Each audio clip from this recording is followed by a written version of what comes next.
What's up? What's up? What's up, everybody? It's time for another episode of the Re-Up. Re-Up. We got a real special episode for y'all tonight. I was sitting here thinking, about, we've been doing this for how long? Sonya, about 5-6 years?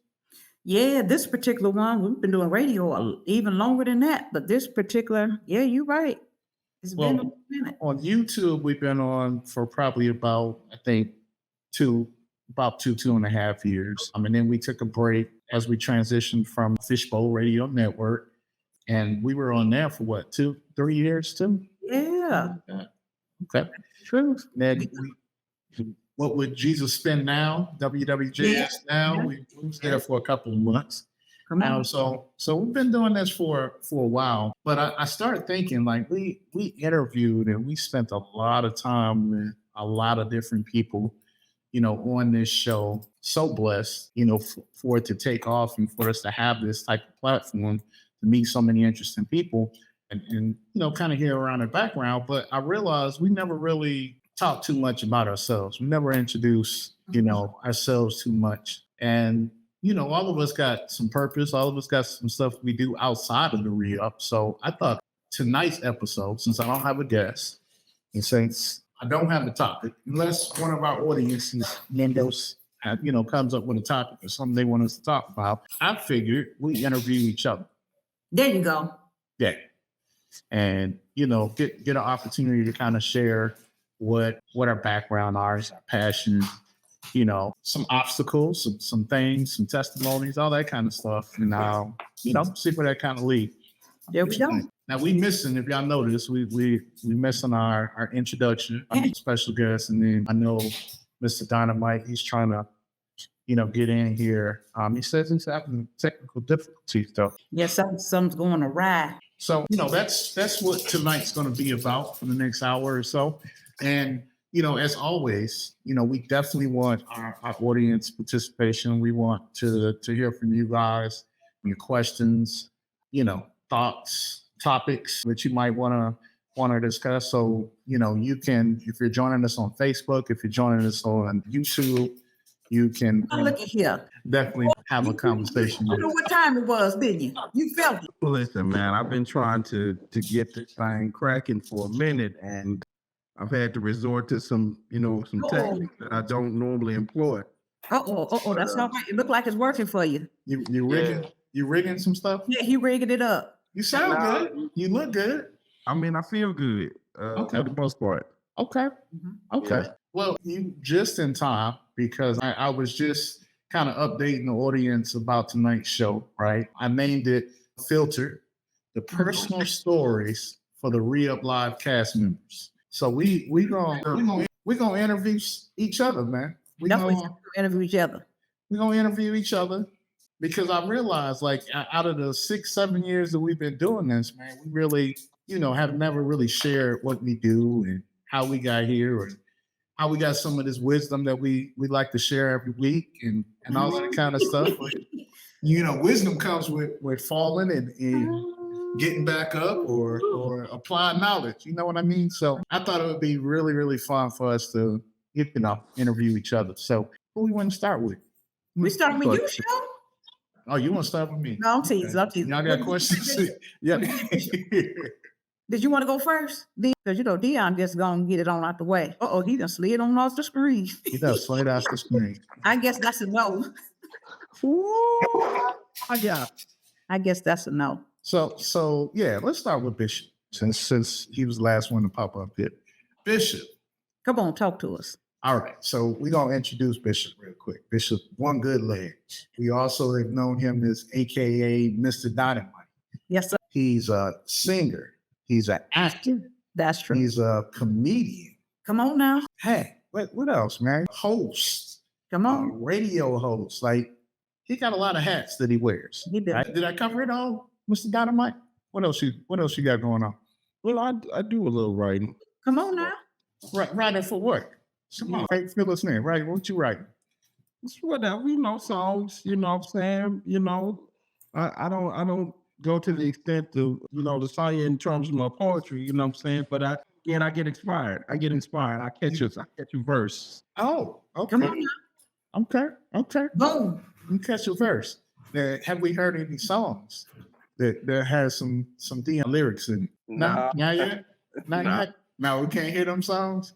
He said that's not for this show. This is not the show for that, baby. Uh-oh, he telling the truth. So Dion, I mean, I know you, but then I realized when I was going through some of my questions, I don't know. There's some stuff I don't know, man. So, one of the things I know we always inquire about with our guests is how they, how they came across, how they got their relationship with God, basically. You know what I mean? When did that start? How did it start for you? Did you grow up in the church? Did you come a little bit later? Like what's your story with that? Wow. I did grow up in church, as early as I could remember. Front row? You was on the front row or in the back?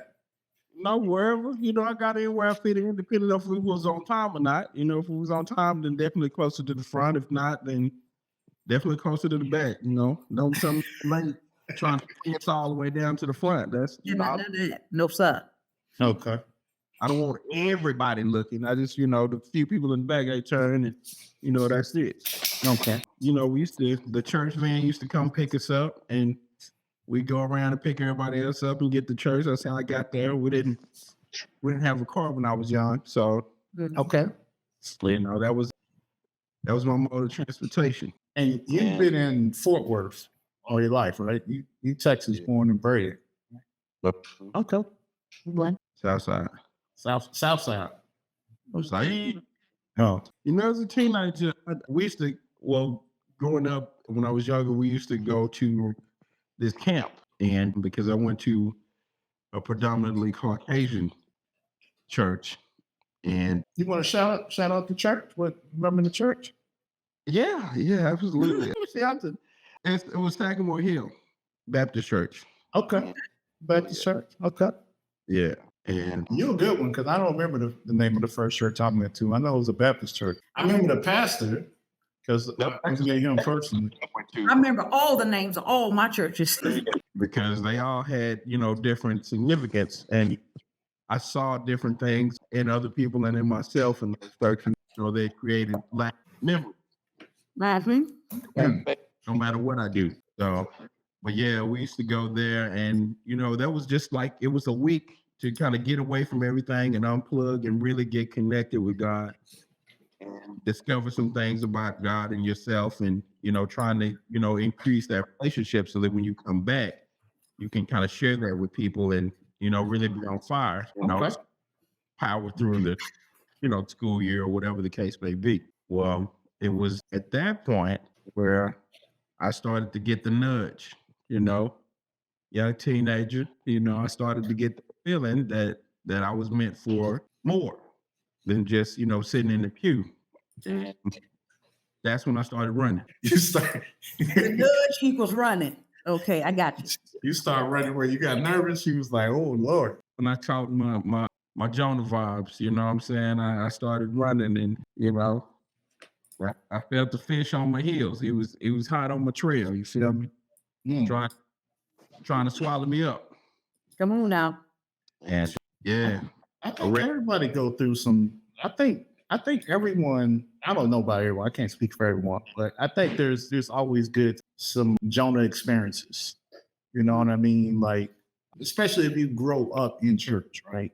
I always say this about, when you grow up in church, you grow up in religion, like the tradition. Yes, Jesus. Church. You know what I mean? So either you're gonna figure out that the tradition is just kind of maybe the first steps, you're on your own, or life kind of teach you some different things that you really need to have a relationship, So Leon, you got to tell us, how did you know you were a comedian? Like, when did it click? Because sometimes you're just funny and you don't know it. Tell me what day it clicked or was like, oh, okay. Then you got to tell us that. I guess it's always kind of been there. I like to say things that were shocking and that it's just all my life. My aunt loved to tell this story about how when I was probably 3 or 4, and it was her, my grandmother, and my uncle, and we were all standing outside on the porch, and it was raining really hard, and they were looking in. I'm just out there with them. I love to be with the grown folks. You know what I'm saying? I didn't want to be with the kids. I wanted to always be, with my grandfather or with some grown folks, because they always seem to be talking about something relevant, something, what I'm saying? It was something spicy that I probably shouldn't have heard, but I was there to hear it. I was there for it. Like trying to be quiet, but then wanting to jump in as well. But this particular time, it was raining. They're like, "Whoa, it's raining so hard." And it was just kind of like, admiring. And I was like, it's raining all over the Metroplex. They neck snapped. They looked at me, and I'm telling you, they got scared and went in the house, man. It was like, who is this little kid? And why is he talking about the Metroplex? And what is going on? I don't understand. Like, how does he even know that word? Get in this house. Get in this house. Get up in this house. Yeah. So she loves to talk about how they were just so shocked and taken aback by that. But kids soak up whatever. If I'm in front of the TV, I'm soaking up the cartoons and I'm soaking up the news too. I'm soaking up everything that's on. You know what I'm saying? So I'm just saying that it's raining on the Metroplex. So I take it from the rain. Okay. So I mean, Dion, I did get to meet you in the marketplace at the job place, and I remember, sitting there trying to work, and you back there telling jokes. Well, man, keeping it lively. You see that? Keeping it lively in there. Yeah. It was just never a dull moment when Dion was in the office. There was a lot of jokes to be had. I mean, people come in there wearing stuff that they shouldn't have, and you knew that wasn't gonna pass. It might pass your boss, but I got you. So piggybacking on Lasagna's question, when was your first comedy show? What was that like? Whew, it was different. It was different. I felt like I could do it, you know what I'm saying? And I had some things that I wanted to talk about, and I said, I'm just gonna go. I'm just gonna go for it and get the mics. And actually, where was this? This was in Fort Worth, and at an event center. One of my friends, they had a show that they were putting on. Mm-hmm.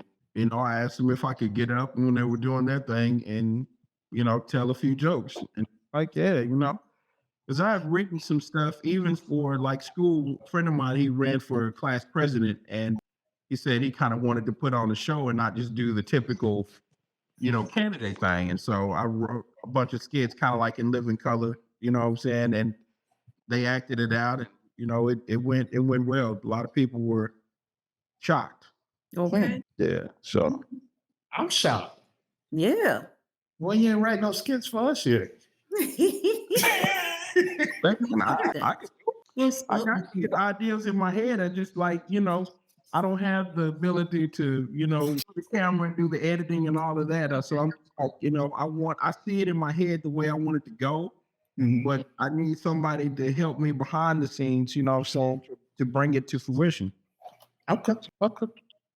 So we can go with that. I can go with that too. And I got you. I got your back, man. I know how to do this. Okay. Behind the song team. So let's get the strips going, man. So let me ask you this. Like, we've been doing the re-up for a while now. Think back over the shows, man, that we've done. What's been your favorite moment on the re-up so far? Woo! Hi, yeah. So many. Yeah, we got a lot of good moments. I was sitting there trying to think of my moments, and it was hard. I mean, obviously the most controversial and the one you like to bring up is I don't like to bring it up. I do not like to bring it up. There you go, man. Back there. I feel it coming. Not that one. Okay, there we go. You got to say it. Listen, that was a huge deal, man. That was hot for a lot of reasons. I mean, we ended up, this little kind of fledgling, station, and we got treated like VIP. You know what I'm saying? We went up there. We had like one of the premier tables. People was being ushered to our table. I was like, man, this is big, man. We on our way. We on our way. here we are, you know what I'm saying? These celebrities are coming to us. We're not having to go get them like some of these other people. They come in, they're being directed to our table. And I was like, man, this is hot. This is hot.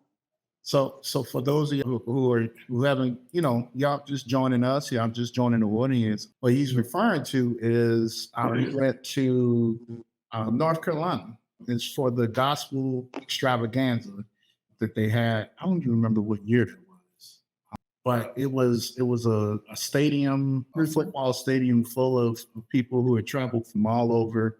And it was basically a music entertainment extravaganza. Our show got invited out. We took the trip down there and we were there for what, 2 days? 3, something like that, yeah. 3 days? Yeah. But yeah, that was some good times. So I'm glad he didn't go into detail about what I think his favorite moment is. I don't know why that would be his favorite moment. But I think he was saving that up for just for that meeting right there. Like, whoa, if I ever meet him, I'm gonna start some trouble. I just wanted to put it out there. He the one who took it and got all upset. You know what I'm saying? That wasn't on me. I wasn't upset. When I approached him, I really wanted to know, like, how do you feel about what you're doing, sir? It's not right. And I'm sure people at home was thinking, you know what, that ain't right. Already. Okay. Now we got that out the way. No, so when did you decide that in this arena, like when did you decide that you could do acting? Like what came first? Like the comedy, the acting, because I know you do acting, you do comedy. Like did it morph? You started doing this and then it morphed into something else, or did you always know you had all of them? Like tell us which came first, like the acting, comedy, ministry, like what came first? They all kind of came together. I had a friend of mine. We used to always, act out different things. Like, what if this happened? What would you do? And we would act like we were this person or that person. And so a lot of that, came through us doing that. But doing the comedy and even acting is something where I came from. You didn't think you could do. Like, I hadn't heard of anybody that was discovered in acting or comedy from Fort Worth, Texas. Like that is, So it was something that I dreamed about doing as far as that. But I always thought, when the time comes, I'm going to have to move, from here to Hollywood or something like that and try to pursue my dreams like everybody else. You know what I'm saying? Be waiting tables and waiting on your opportunity, get picked up like that. That was all I knew that as far as the road to making that happen. So that was my thoughts. I said, I'll get started here, kind of take some classes. And then, when the time is right, I'll move away from my family and my friends, like Abraham did and to a land that helped.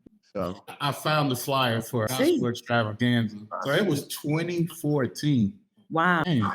I've 10 years. And the person that we was talking about, his picture is up here on this flyer too. Yeah. That's all right. Yeah.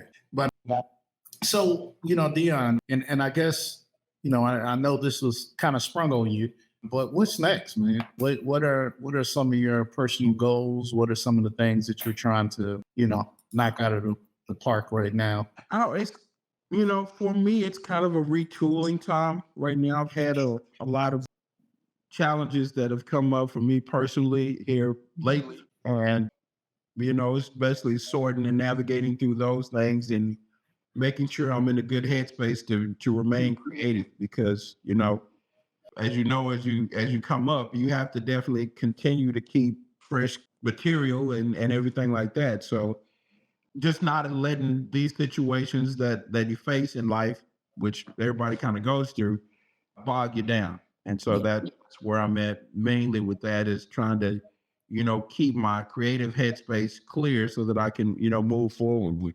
Yeah, that brings on another question for me then. How do you stay inspired? How do you stay in your gifting when challenges come up in life? Like what's your process for your inspiration and maintaining that? I think you look at, and that's a lot of the reason why I don't like to go into a lot of the show previews early because I like to give my natural reaction to what I like to give my perspective like on the spot, and that way get the most out of it. Because if it's a canned response, I feel like that people can kind of tell that. And so I like to be genuine in that regard. I like to face it and let my mind just kind of wrap around the whole idea of everything and go from there and let that third kind of take over. Okay. Already.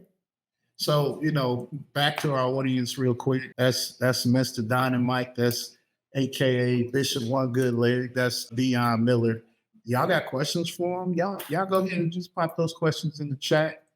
Maybe it's something y'all want to know, want to get into, or whatever that Mr. Dynamite can share. You see how he is. He come right off the cuff. He come right off the top of the head. So you never know what you're gonna get. Yes, So- sir. So Yes. be kind, be nice. We are careful. So Yes. who's next? I'll go. I'll tell them about myself. Because since you the star of the show, I guess you get to go last. I ain't no star. I just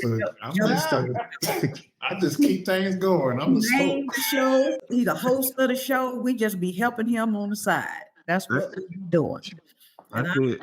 yeah, that's all we do. We just co-host. We just be helping the host out. He gonna take us on home because this. Yes, sir. We halfway through. So I'll tell you. Start. So let me ask. I gotta ask this question, right? Because my thought is when I've known Sonya, I actually think like when she came out, her mom, she was preaching. So like the level of wisdom, I just feel like you just been walking with them from birth. So let's start there. Did you grow up in church? Did you what does that look like for you? Yep, actually, yes. My grandfather was actually a pastor. My dad was a deacon, and we all had the family church. You know how that is. When they started the church and he got a bunch of kids, that's the whole church. He had 10 kids, and then they had wives, and then they got a bunch of kids. So hey, that's the church right there. So, but what I will say is I was always a watcher. Like I remember my earliest memories of probably getting saved and really talking to God, probably around 7 or 8. And my mom used to give Bible studies at home, and she would tell us about all these stories in the Bible, and it fascinated me because as a kid, you don't know, it's like what? And so she would tell these stories, sit us around, and tell us these Bible stories. My mom theatrical like me. If you met me, you met mom. We are totally, theatrical. So when she told us the Bible, she had all of this enthusiasm, a mere replica of that woman. She write poetry. I write poetry. She's funny. I'm funny. She would have a way with the Bible. That's me all day. Like when I do my stories on stage and people are like, dang, you act just like I say all day, except people don't know I'm here in Texas and she in Indiana, but that's me all day. Just the personality, the giftings and the talents. And I always been like a watcher. I always watch. I study human behavior. Always have. I just watch people and how they do. And I learn people by studying. I just look at people, married people, single people, kids. I just always been curious about behavior. So I watch different behaviors. And being close to God, you had an inside track. Because I always knew stuff that I didn't know why I knew it. But God would just, he always talked to me. Even as a kid, I could hear his voice.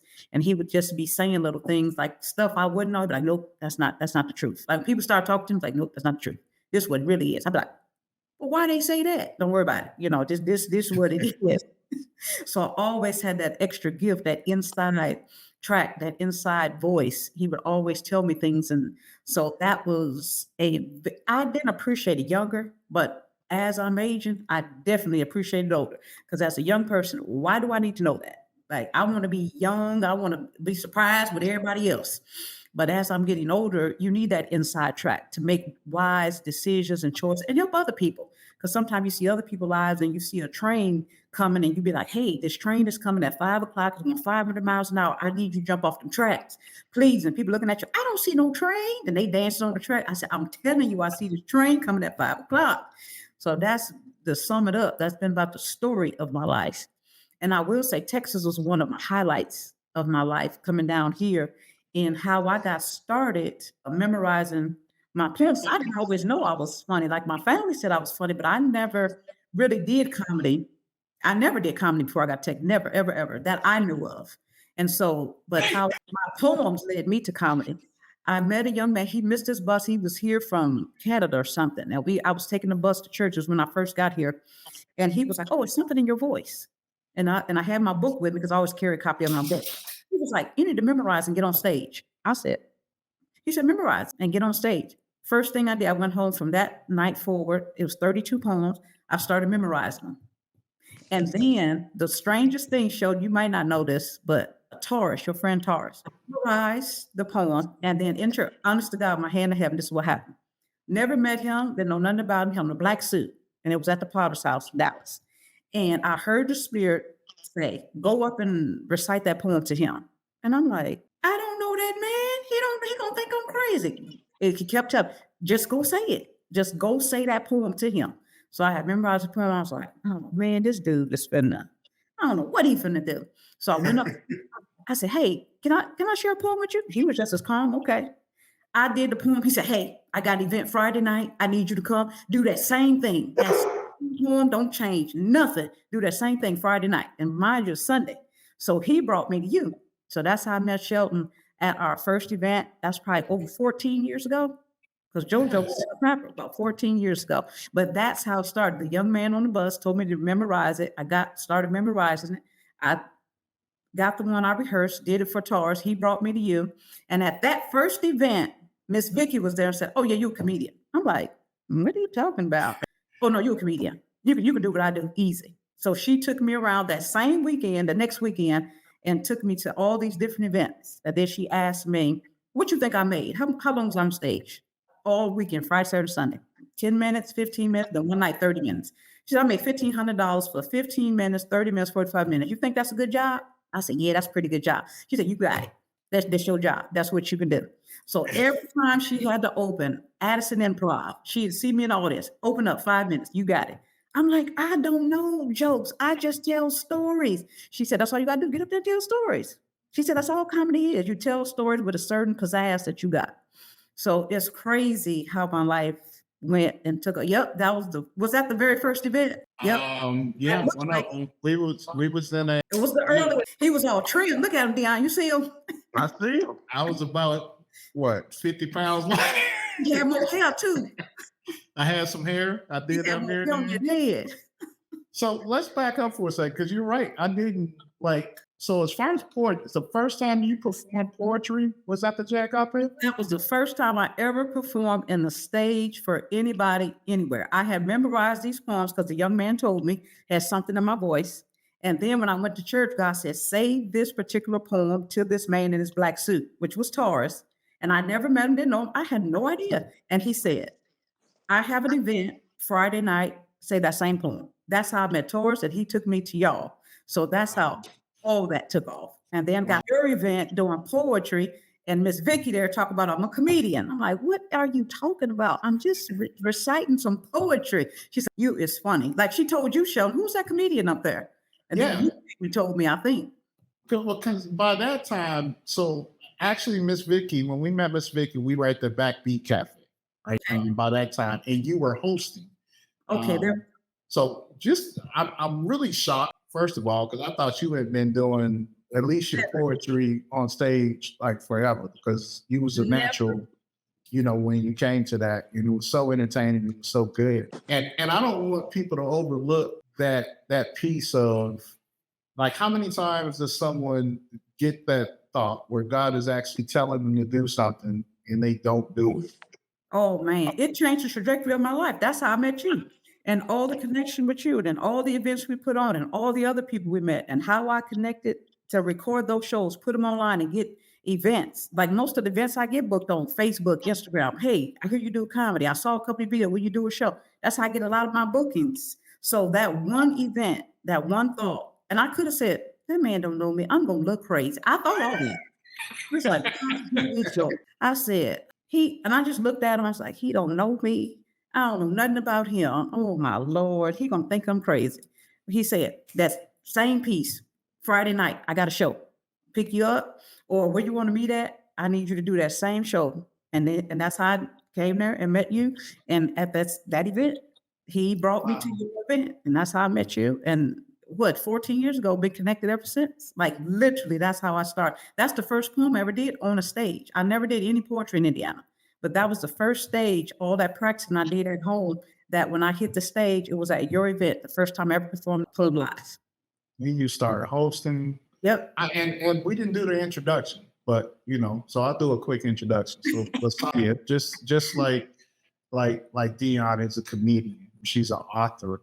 We just touched on the fact that she's a poet. She's an actress. She's a host. She's just again a jack of all trades. That's why I'm not the superstar on this stage. For real. To me, I got like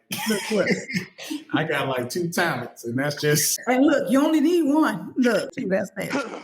But that's so interesting, and that's inspiring. You know what I mean? Like again, I think a lot of people miss that opportunity because they just, their spirit is telling them to do something because it's so outside of what they would normally do, Oh God, yes. different from what they were doing. They just don't execute on that, and I feel like those are missed opportunities. But God's grace is like this.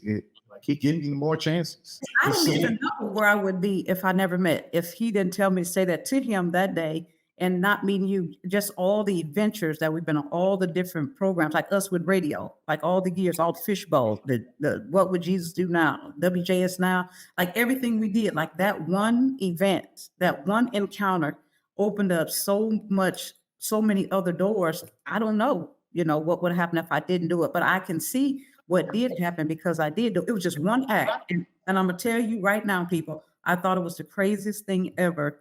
He never met me. This is my second year being in Texas. Didn't know him at all. He didn't know me. And God said, go up to that man in that suit and recite this. And I had memorized a few of them. He even told me which one to do. Get that particular poem and say it to him. I'm like, man, I walked around. I watched. He was doing something, picking up some paper. I'm not sure what he was doing, but I watched him for a minute. I was trying to see if I could read his spirit, see if he was going to say, girl, if you don't get out of here. But, so I want to back up for a second because I do know part of you. So, can you share a little bit of how you got to Texas? Because it was another moment of Oh, man. Literally, I've been here 16 years, and I'm going to be quite transparent with y'all. I jumped on a bus, got down here. I didn't have nowhere to stay. I didn't have no job, didn't have no car, did absolutely know nobody, no nothing. I had a word. That's all I had. It didn't even say get to Texas. He told me to get to the Potter's house. I did not know the Potter's house was in Texas. I had to look it up online to figure out that it was in Texas. And I said, oh, God, thank you. Because if it was in New York or somewhere else, I'm from the cold. I said, God, I don't want to be disobedient. But I promise if it's somewhere cold, man, I said, I ain't never been to Texas. I don't know nobody in Texas, but it's the South. It got to be warm. Got to be warm. So I got, and a matter of fact, I called my brother in Nashville because I didn't, this how much, nothing I got down to. He gave me $87 one-way ticket. My brother was in Nashville. He said, I'm going to buy you a one-way ticket. Now, mind you, I've got no job I'm going to, got no car, nowhere to live, and never met nobody. By myself, on the bus, $87 one-way ticket from my brother in Nashville. And my sister took me to the bus stop because I was in Atlanta because I didn't want to go here from Indiana because I didn't want my parents to worry. I knew what God told me, but when your parents are living, you see how little I am. You got 120-pound little bitty woman telling me she finna go somewhere she ain't never been and ain't nobody there. They're going to have some problems. So I was like, don't tell the parents. Don't tell them nothing. I'm going to do what I need to do and I'm going to be okay. And then my sister took me to the bus stop and she said, hey, I'm really concerned. Are you going to be okay? This is what I told her. Honest to God, my hand in heaven, this is what I told her. I said, hey, you see the sun, moon, stars, and how everything is this? God spoke to something that never existed, and it became what he told it to be. He said, let there be light. Light never was until God said, let there be light. Molecules got together to figure out what God said to be what he said it to be, and it's still doing it. I said, if he said that to the light is still there, he spoke to me and told me to go there. I'm going to be okay because I got his word that's still sustaining them lights that he spoke to from the foundation of the world. His word powerful. He told me to go there, so I'm going to be okay. And she was like, that's all I need. Okay, go ahead. And honest to God, I was nervous as I could be. And I literally took my one suitcase and went to the Potter's house. It was a Wednesday, and this lady drove by me, true story. And she drove back with my big one suitcase on my way to the Potter's house church physically. She said, "You're going to think I'm crazy, but God told me to pick you up." I said, "You're going to think I'm even crazier. I don't know where I'm going to go." Went to church. After church was out, she came back up to the same lady. She said, "I know you're going to think this is crazy. God told me to take you home with me." I said, "You're going to think this crazy." I didn't know where I was going to go home to tonight. Literally, true story, honest to God, my hand to heaven. That's what happened. Wow. Literally, with my suitcase, get to the Potter's house. I take God literal. If you tell me something, I don't know how to read between the lines. You get to the pot, take your suitcase, go to the pot's house. You'll figure out when you get there. I didn't know that lady was gonna pick me up because I saw a lady drive. I saw a car drive by me because I literally caught the bus up the hill because I didn't even go to the pot's house. They drop you off, and then I had to take my suitcase down the hill and go to the pot's house for the Wednesday night Bible service. Then she drove Wow. by me, and then she drove back by, then she stopped. She's like, "Man, I know you're gonna think this is so crazy, but God told me to pick you up." And so she picked me up, and after church, she said, "I know you're gonna think this crazy." He told me to take you home. Like literally. That is a true story. And my baby sister was on the phone with me every day because she was like scared to death. She was like, "Oh, this is the most faith I ever seen in my life. What's going on today?" Every day was an adventure. "What's going on today? You got somewhere to stay? What you gonna do?" All the while trying to keep it from my folks because I didn't want them to worry. But I knew I was gonna be okay. Like literally, I just knew I was gonna be okay because I knew God said it. If I thought of it, I might have been nervous, but I know the power of a word. If God tells you something, you can hang on to it. You can cash that check every time. You can hang on to it for dear life. It's going to work out. And 16 years later, I ain't never been outdoors. I never had to stay at the homeless shelter, even though I was prepared. I was like, well, if you got to go to the shelter, you just got to go to the shelter and you're going to work it out. But I just didn't have to. So I'm telling you, God is powerful. That's how I literally got to Dallas, Texas off a word, and the word sustained me, like literally. I'm serious, no job, no car, had the bus. I rode the bus the first 3 years I got here. Literally rode the bus the first 3 years I got here. Leon, what kind of questions you got for? I bet there's some stories from that bus, man. Oh God. I know people get on that bus and get to talking crazy and acting crazy. Now let me tell y'all something. Let me tell y'all. I rode the bus 3 years, and when I got here, I thought Dallas had the best transportation system in the world. I really literally did until my brother, my oldest brother, came here to visit me. This is what he said. He was like, "Sis, you're not paying attention." I said, "What?" "Them people is talking until you get on the bus. When you get on the bus, everybody calm down." I said, "I thought that the bus system was the best." I done rode the bus 2 years now. So he ain't been here yet. So when he gets here, he on the bus trip with me. I was like, we going on the adventure together because he didn't have his car. So I was like, we all going to be on this adventure together. He said, "Them people are talking until you get on the bus." I said, "What you say?" I said, "All these years I had a delusion. I was in a fairy tale. I thought Dallas, I was like, boy, this is the best transit system. Then people so nice and sweet. Everybody just be quiet and calm." He said, "No, sis, that's you. You're not paying attention." I was like, "Oh, okay." Well, I still thought it was the best transportation in the world. I had no idea it was me. That's crazy. I'm serious. No people be quiet. No people was fighting. I said, "Man, Dallas got a nice transportation." And let me tell y'all what else. I thought the trains was free. I didn't know you had to pay to get on a train because I ain't never rode no train in Indiana. So these people be riding, and I thought you used to jump on the train. I didn't know you had to pay for the train. I knew you had to pay for the book. I didn't know you had to pay for the train. Till the police started coming through one day. I was like, I wonder what he doing. And so he started asking people for their ticket. I said, "No, this one I thought." I said, "Man, the taxpayers, they treat them good. They let them ride these trains free. Because if you just go up to the train station, depending on where you catch it at, it wasn't no attendance there. I'm from Indiana. We ain't got no trains. I don't know. I know you pay for the bus, pay for the bus." So I trained. Man, that is so nice. The taxpayers just paying for these trains, and I'm just on these trains, just riding these trains.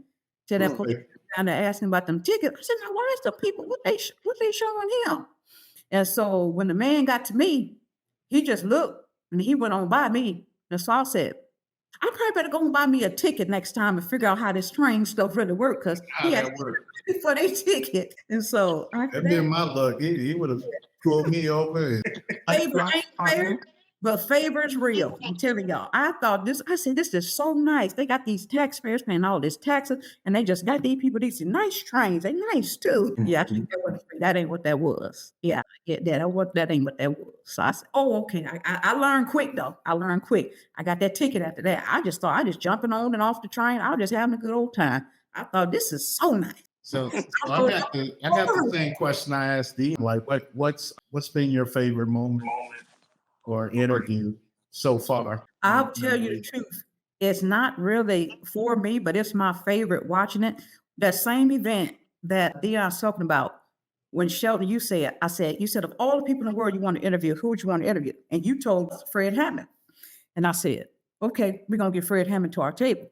When Fred Hammond showed up at our table and he was your one of all-time favorite persons that you wanted to interview, that made my day because it made your day. It's like, this is really what you wanted. You said of all the interviews in the world, if I could interview anybody in the world, it would be Fred Hammond.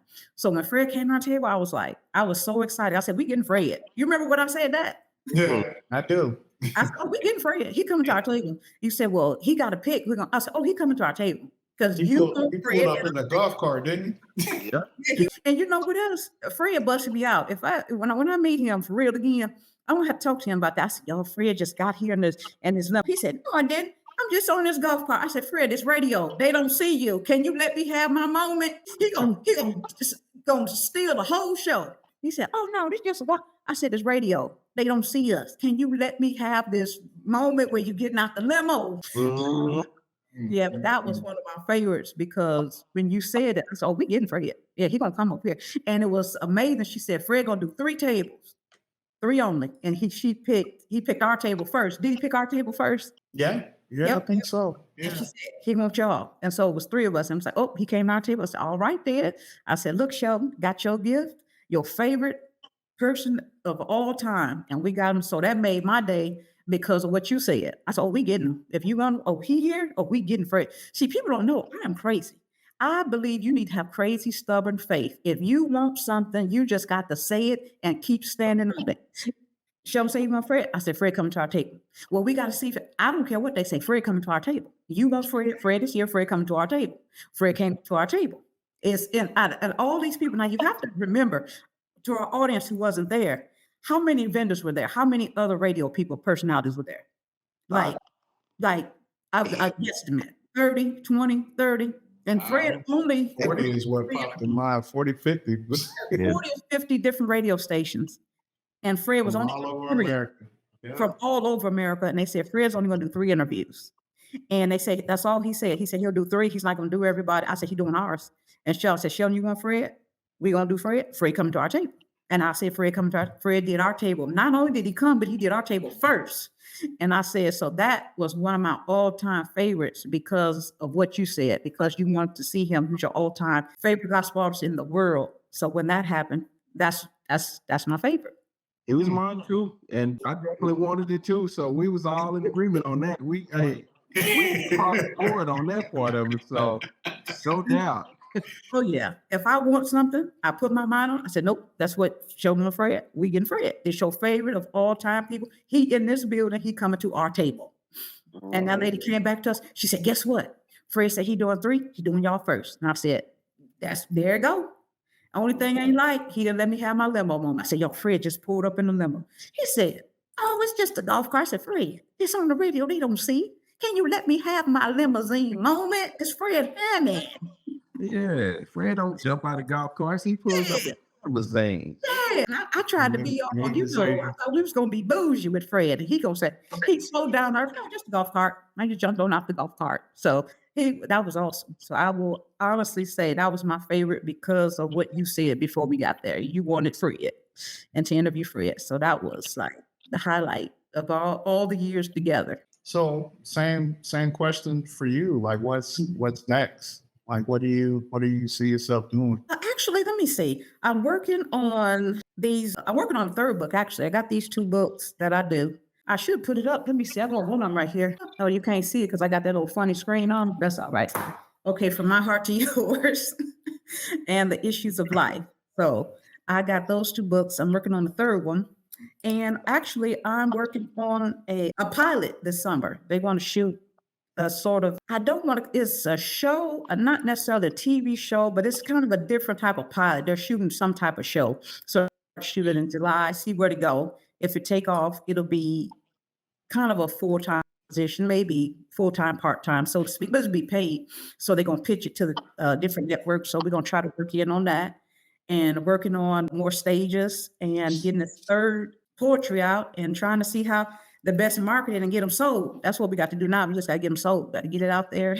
I'll be excited about, I like poems. I like the stage because I like bringing joy to people's hearts. When I see people change colors, part of a show to the end, that makes my day. When I get on stage, I read the room and I can see people's spirits when they lift up. So if I took a part in them coming up even a little, it makes me feel like my life is valuable and I did something in the earth for all the air that I breathe, that I'm bringing joy to somebody's life or spreading God's love through my gift. Because whenever I get on stage, I always fast and pray. Now, people don't know that. They think you're just funny, you just jump up. I never hit a stage before I fast and pray before I get up there because I don't know who's coming in that room. I don't know what they need. I cannot take it for granted that I'm going to see them again. I can't take it for granted that this might not be their last time or even my last time. So I have to give it all I got and pray that they felt some type of love from the gift that God gave me to give it back to Him by giving it to His people. That is my ultimate number one goal with everything I do, that you feel love. You feel the love of God, that you are valuable, and I brought joy in some kind of way to your life. That's my motto. That's what I want to be known for. That's what I want to do with my gift. So that's what I see me doing. Yep, I love it. You got any more questions, Planning? Look at Sheldon. Sheldon wrong. It's 7:52. We Yeah. get Let the time run out. up his life. He think he's I don't want to talk like that. Sheldon. No. yeah, he wrong for that. He did it too, because I saw him, he kept dragging out. Well, yeah, son, let me ask you this, and I'm looking at the clock. Oh, yeah, we almost done. I ain't gonna say nothing. He's slick one. Oh, yeah, he trying to be slick, but guess what we finna do for these last few minutes? Okay, what are we about to do? Sheldon and C words. You got to talk to us. He is a visionary for J Agape. He have a platform to bring Christian entertainment in a major way. Anything you got that's entertainment that you feel called to, you're a Christian, he wants to give you a platform to do it. He's the CEO and founder of J Agape, the founder of ReUp, and I just need him to tell us how he got this dream, J Agape, to give us all a platform to do what we love to do. Because without you, we wouldn't have a show. I wouldn't have been on that stage. So don't play him short. He's the founder and CEO of the platform that I be performing on many days. So tell us how you got started with J Agape now. Okay, so it goes back to my life in Virginia. So I'm a transplant here to Texas. I'm from Virginia. I remember I used to go to a church. It's called Calvary Revival in Virginia, right? So I'm still there. Really, really good church. The pastor is Courtney McBeth. And we used to have these like young adult, like Fridays or something like that once a month where they would, basically rent out a little facility, a hall or something like that. And then they would just play like Christian music. And so, I know I've shared, part of my testimony on some of our previous shows on how I love music. I've always been around, always been connected, or trying to stay abreast of what the new music was. But it was on the secular side of things. So it wasn't really gospel. It wasn't, I think the only gospel music I had really heard, if it wasn't out in church, like in an actual like gospel song, was Kirk Franklin. That was around the time when they was playing Kirk Franklin in clubs and stuff like that. So that was pretty much what I knew about, Christian music that was, could be played outside of church or elsewhere as well. You know what I mean? So I remember going there and thinking that this was really a good opportunity, a good middle ground for people to, meet God, because you can invite people to come to these events and things like that. It wasn't really a church, necessarily event or a church religious thing per se, even though at the end of the night, we always would pray and ask people if they would want to, give their lives to Christ. But, throughout the whole evening, we would just be, dancing, having a good time and socializing. So that was when I first started thinking about something like J Agape. I was like, it would be so awesome, for, something that Christians could go to, one, and not, have to compromise their beliefs, to compromise, what they're doing all the time, being tempted, and all that kind of stuff. But, again, not necessarily be a church environment. And I started seeing that it was an opportunity because people like me who didn't even know like Christian hip hop or Christian music, existed like that I would like. It was a way to kind of introduce me to something that was a little bit, better, for my spirit. So, content wise, you know what I mean? So that was the beginning of it. That was when I first, when God first kind of inspired me to do something like J Agape. And then I had my Jonah moment.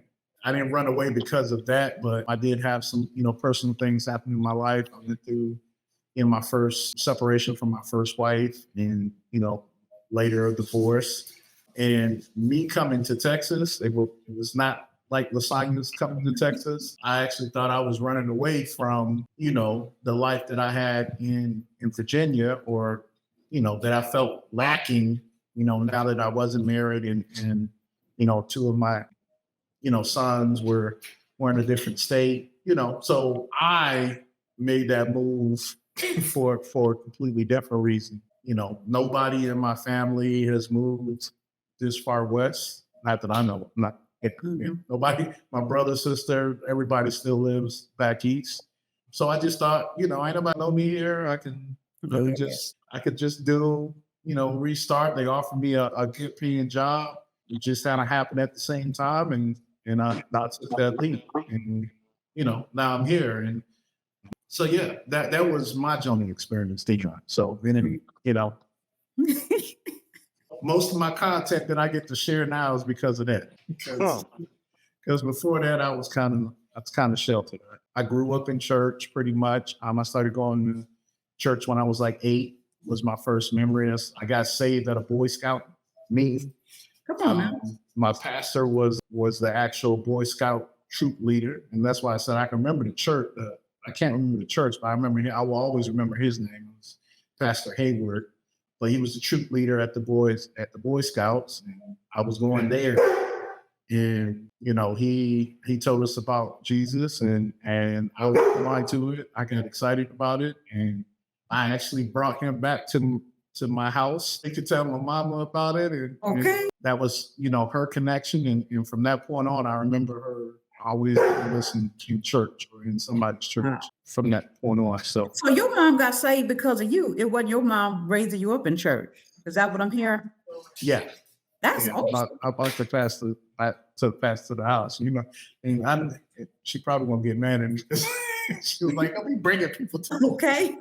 That's how I grew up too. It's 8 people in this house, 3 girls and 3 boys, my mom and daddy. And nobody need no company. Y'all each other's company. So I get it. Yeah. Man. Yeah. So that was, grew up, and, but even then, from that all the way up to, I'd say about 21, 22 was the business of church, or the tradition of church, the religion, the baseline, I would say. And all, the church that I mentioned earlier, Calvary Revival, we were a member of that church already. I was a member of that when I was a teenager, but I had the wild hair when I got older, 21, 22, was, I need to go through membership classes and kind of learn things for myself. And that was kind of my first experience, which, really, really, that church, in order for you to join the church, and I think a lot of churches should probably enact this, but we had to really, we had to go through a year-long Bible study class. Yeah. And you only could miss like 3 weekends. So it was always a Sunday evening type class. And if you missed more than 3, then you have to start all over. So I actually did it 2 years in a row. So A lot of what I know about scripture probably happened baseline back then because what you memorizing and just reading and just really kind of studying the different concepts, in the Bible. So I really appreciate, having to kind of go through that. And my favorite moment, and this is one of the things that one of my favorite characters in the Bible is Solomon. And one of the reasons why, like I kind of touched on the last year or so at that church was towards the end of my first marriage. And, I still kept trying to push through and go to church and to really, be connected to church. But I felt, and I'm just going to be honest with everybody, transparent. I felt angry because I was praying that my marriage would last. I was praying that, my family wouldn't be, taken from me. And when she decided to leave, I actually got, I think I realized now I got mad at God. I was like, why you don't answer my prayers? Like, why you charge God up, right? Yeah, we done done that before. Now, Dion, you may not have, but I know I done did that before. I'm sorry now, but I done it. I'm gonna tell you the truth. Yeah, man. I know better now. I know better now. And but I'll tell you this, I think, because whenever you charge up, he's gonna answer. He's gonna respond. There ain't no coward. Yeah.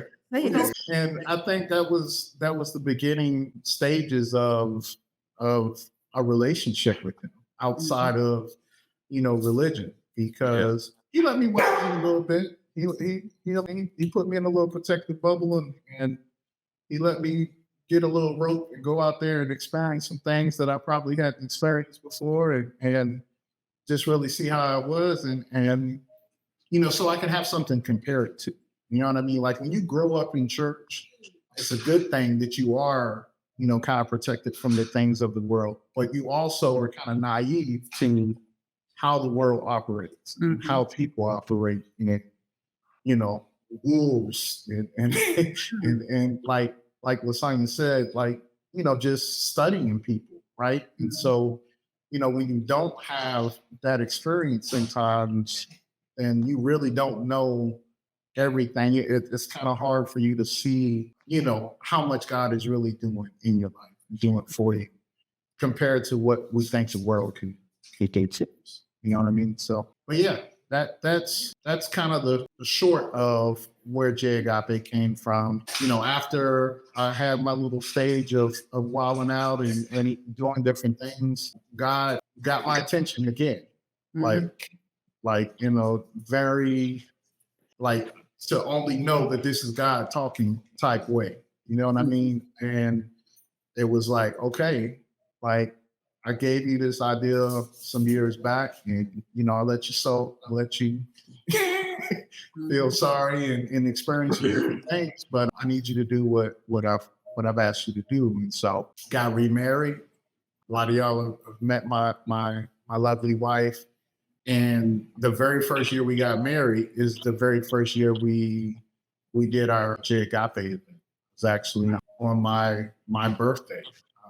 She asked me what I wanted for my birthday gift, what kind of party I wanted, something like that. And I was like, I want to do a J Agape event. And one day, maybe I'll let her tell the story, because she was like, okay. I don't know if she knew it was going to lead to, a lot of the stuff and a lot of the things that we've done over the years. And, sacrifices, the things that we've decided to do to kind of put this platform in place. But she could tell that this was something that was really near and dear to my heart. So I care about the church and unifying the church and people coming together and working together. I think that people who are gifted and talented, like Lasagna and Dion, need a platform outside of just the church. I was talking to someone the other day about, what J Agape is, and I was explaining to him that, if you go to church, you can experience somebody like Dion, you can experience somebody like Lasagna. But, people out in the world, which God has called us to go out and reach and disciple, like I did, they don't even know that Christian comedians exist sometimes. They don't even know the music is awesome. They don't, they just think they think of church in a certain light, or they think of the church, and I mean building, but the people in church in a certain light that we've painted over centuries, generations. And, I believe God wants to really paint a different picture of who he is, through the church. So that's kind of my rock with Jed. Awesome. Now y'all done met all three of us. I want to say something. I believe everybody's important. If you listen to this, you go back and hear it another day. Whenever you hear this broadcast, you'll hear it whenever. I listened to God tell me to go up to one man to say something. Shelton had the platform already established, a place for me to hone in on my gift. I used to talk real fast. You get on the stage doing too much. And then I got to slow down, not be so nervous because of his platform. God told me to do one thing to meet him, but God had a place prepared for me to hone my gift in because he did what God told him. If you listen to this, whenever you hear this, do what God tell you to do because you don't know who's waiting on you to give them a position and a place to do what God already put in you. I didn't have a platform, but I had to give. He had the platform and I had the gift. Dion got the gift. The reason you see us on the radio, this is Shelton's idea. And the platform that he gave me to exercise a gift that God gave me helped me be better at what I do. So when I go places now, I look at the clock, they tell me 5 minutes. I can get my story in 5 minutes, 10 minutes, 20 minutes. I've honed it where I don't have to go over, I don't have to be behind. I get the timing down, the timing with my poetry, not going as fast with my comedy and letting it slow down because they told me I used to run over my joke. Let the people just laugh. You just killing them, killing them, killing them. Slow down and breathe. But it's because I had a place to practice. But I got the gift from God. Do what God put inside of you because we all interconnected in a strange kind of way. We all are connected as the body of Christ in some kind of way. His platform, my gift, Dion's gift. You, everybody listening to me, you got something God put inside of you that he's telling you to do and probably been telling you to do it. You might be waiting on Shelton or waiting on me, but you need to do what God tell you to do so we can get to these stages and bless these people. So that's what I wanted to say. I think that's so key. The Bible puts it this way: obedience is better than sacrifice. And I'm gonna be transparent. I don't always have that together. You know what I mean? Like God is asking, he asks us to do stuff, and like Lasagna said, sometimes it's like, what? You want me to do X, Y, and Z? Yeah. I'm learning to have that level of faith. And here's the good thing about it, right? What Lasagna just described, like me meeting Dion at work, Lasagna and story and this platform, like you don't know when God is asking you to do something, it may not even just be for you. Matter of fact, most likely, if God is asking you to do it, it's not just it's there to touch more than the people in your family. It's there to touch more than the people in inner circle. It's when God's doing something, it's usually a big thing, and you can see that example throughout the Bible. He was talking to Abraham about having a kid. Like he was saying a nation. Yes, you know sir. what I mean? And Abraham, man, he thinking I'm just having a kid. Yes, sir. Like that's going to be a miracle in itself. But a whole nation is going to come out of it. So when you put things in perspective and you really just understand that, like, we think God is asked us to do things because he's like some tyrant and he just wants us to do it the way he's on. He has all of time in his hand. He can see all of how things work and fit together and what interactions need to happen and what people, need to meet each other and how to make that happen, and if you're a Christian, if you're a believer for sure, you have to understand and start learning that we got to be obedient.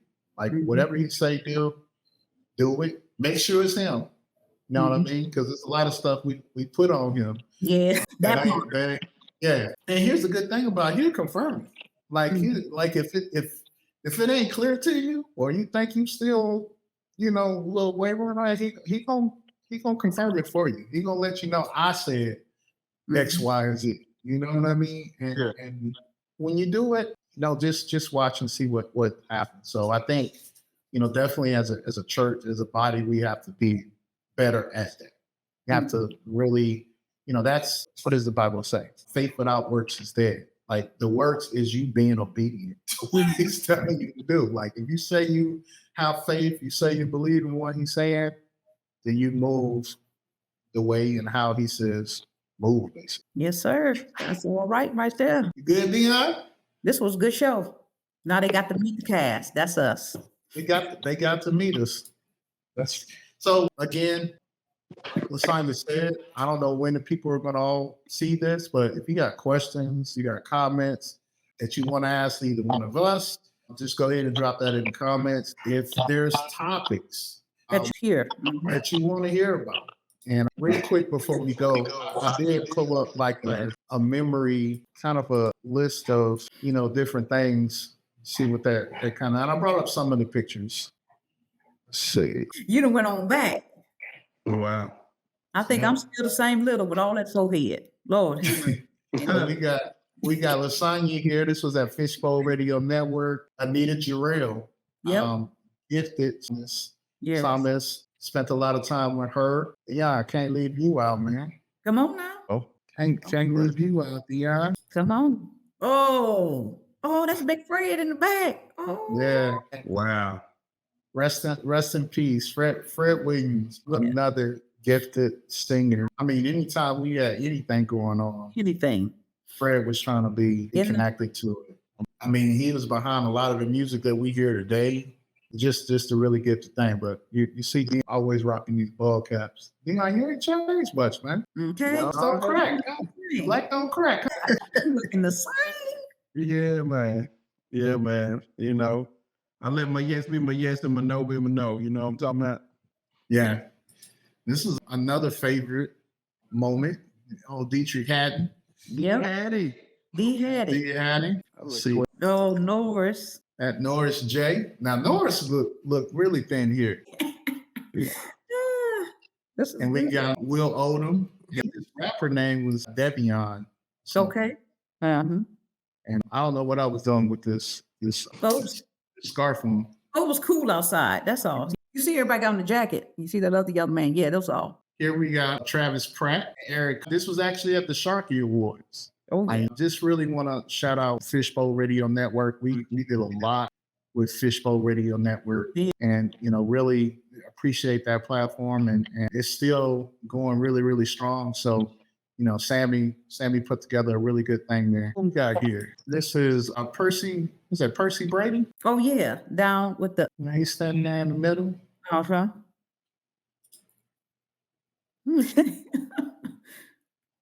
Got Lasagna, myself, and this Marcus Kidd back there.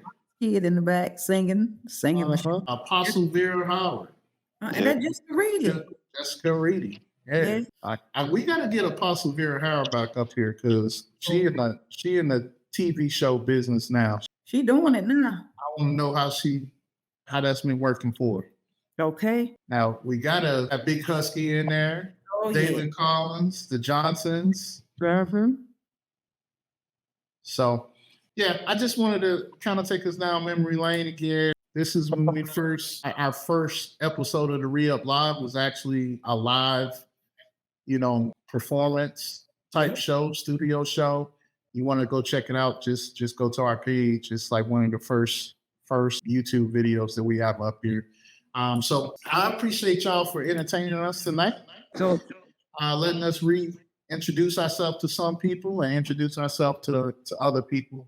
Hopefully you got an opportunity to kind of hear our hearts about things and why we do what we do, where we get some of our wisdom from. But we talk about what we know, not necessarily what we think. Okay.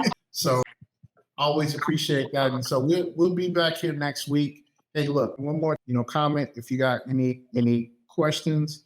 If you are an artist, a Christian artist, a singer, and you want to kind of share your testimony and share your story with us, we definitely want to hear about it. So, reach out to us, DM us, either one of us, and we'll get things set up for you. All right.